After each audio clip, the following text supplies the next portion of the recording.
Hello guys, good morning.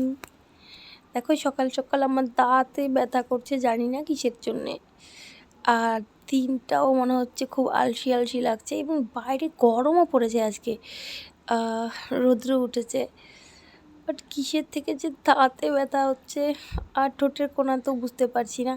সকাল সকাল যে কোন ঝামেলায় পড়ছি কে জানে, সারাদিন কেমন যাবে জানি না। যাই হোক, আমার যেমনই যাক, তোমাদের যেন ভালো যায়। সবাই ভালো থাকো, সুস্থ থাকো, এই কামনা করি।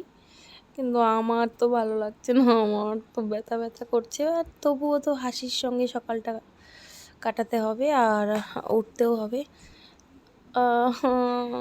কী যে হবে জানি না, কিন্তু বাইরে যা রোদ উঠছে বারবার ব্যথা করছে এই জায়গাটা। সো দেখা যাক সারাদিন কেমন কাটে। আমি এখন বিছানা ছাড়বো, তো চলো টাটা, বাই বাই।